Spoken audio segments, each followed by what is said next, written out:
Salam sejahtera bagi kita semua. Ya Ahobu. Perkenalkan, nama saya Yata Fatih Waruhu, SMP Negeri 2 Namuhalu Esiwa, tempat saya bekerja, Kecamatan Namuhalu Esiwa, Kabupaten Nias Utara.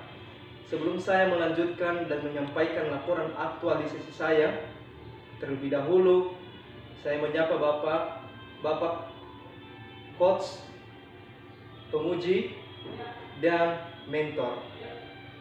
Yang saya hormati Bapak penguji, yaitu dalam hal ini Bapak Toloni Waruhu, SHMSI. Yang saya hormati Bapak Coach, yaitu membimbing. Dalam hal ini Bapak Yuswar Effendi, SEMM.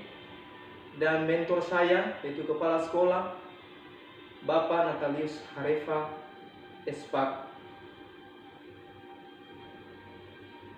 Izinkan saya menyampaikan laporan aktualisasi saya yang sudah saya seminarkan pada tanggal 2 sebelumnya pada bulan Februari 2020, di mana isu yang saya angkat yaitu masih kurangnya minat belajar siswa dalam proses belajar mengajar di kelas 7A pada mata pelajaran pendidikan kewarganegaraan di SMP Negeri 2 Namuhalu Esiwa.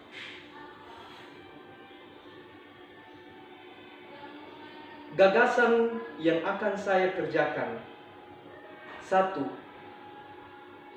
Kegiatan membuat menggunakan media proyeksi gerak dan audiovisual multimedia. 2. Menggunakan pendekatan kontekstual and learning atau CTL pada kegiatan belajar mengajar. Yang ketiga, melaksanakan kegiatan proses belajar mengajar menggunakan model pembelajaran role playing atau bermain peran pada tema subtema 1 pembelajaran 5 mata pelajaran PKN kelas 7A. Dan yang keempat, saya melaksanakan evaluasi atau penilaian hasil pembelajaran tema subtema 1 pembelajaran 5 tentang keberagaman masyarakat Indonesia dalam bingkai Bhinneka Tunggal Ika pelajaran PPKN kelas 7A. Saya langsung masuk pada penyelesaian kegiatan yang pertama. Kegiatan pertama yaitu membuat dan menggunakan media proyeksi gerak dan audio visual multimedia. Tahapan-tahapan yang saya kerjakan yang pertama adalah saya berkonsultasi dan berkoordinasi dengan kepala sekolah untuk menyampaikan media proyeksi saja apa yang akan saya gunakan. Dan selanjutnya saya menentukan materi, tahapan yang kedua. Dan tahapan yang ketiga, saya mempersiapkan peralatan-peralatan yang memadai untuk mendukung pada saat nantinya saya menyampaikan pembelajaran saya. Di antaranya seperti loudspeaker, laptop, infocus, dan bahan tayang lainnya. Selanjutnya, saya mengumpulkan bahan-bahan materi pembelajaran untuk membuat video atau audio yang kreatif dan inovatif dengan materi pembelajaran yang sudah saya tentukan terlebih dahulu.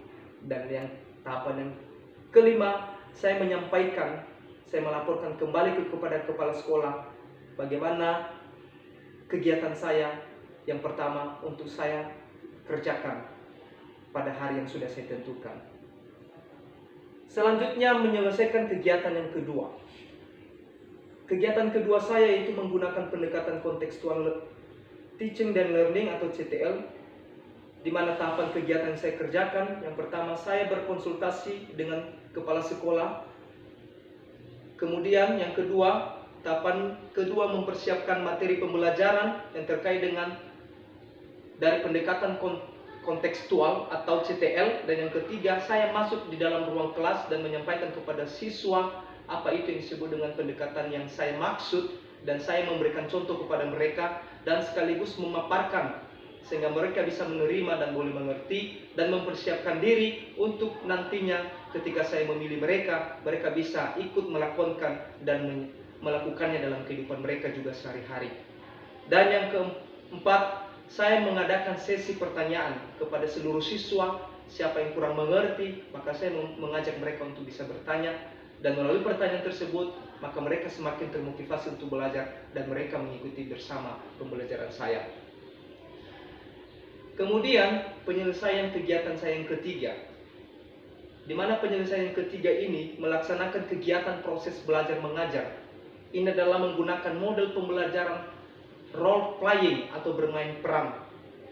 Sesuai dengan tema subtema 1 pembelajaran 5, di mana saya mengangkat sebuah kegiatan ini adalah tentang tema mengenai sesuai dengan pembelajaran masyarakat Indonesia, keberagaman masyarakat Indonesia dalam bingkai Bhinneka Tunggal Ika. Langkah yang pertama atau tahapan yang pertama, saya berkonsultasi dan berkoordinasi dengan kepala sekolah.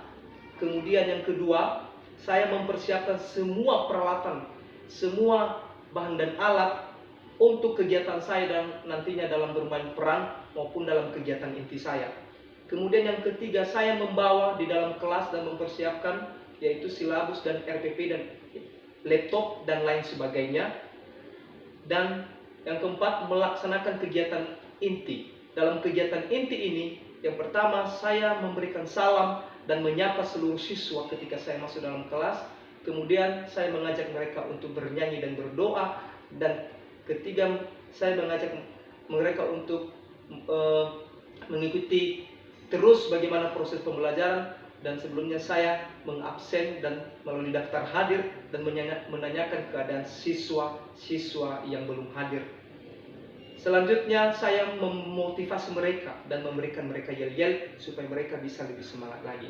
Kemudian saya mempersiapkan role playing ini dalam bermain peran. Ada 3, yaitu suku dari suku Nias, yaitu baju adat Nias. Kemudian dari Batak yaitu ulos. Dan yang ketiga dari Jawa yaitu batik.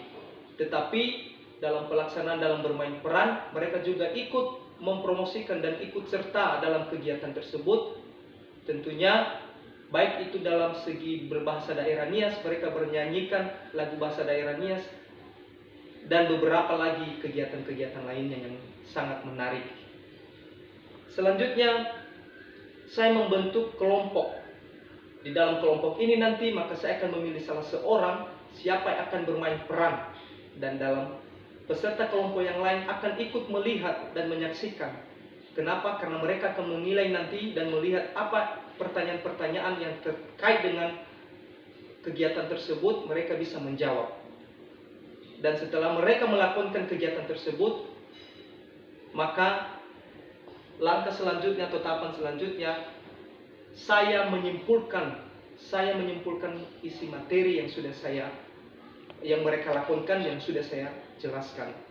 Selanjutnya menutup pembelajaran dan memberikan mereka yel-yel, mereka lebih semangat lagi. Yang keempat, penyelesaian kegiatan, melaksanakan evaluasi dan penilaian hasil pembelajaran tema subtema 1 pembelajaran 5 tentang keberagaman masyarakat Indonesia dalam bingkai Bhinneka Tunggal Ika, di mana saya dulu berkonsultasi dengan kepala sekolah mengenai soal yang akan saya buat. Kemudian saya mencetak atau mengeprint soal-soal tersebut untuk saya bagikan kepada siswa.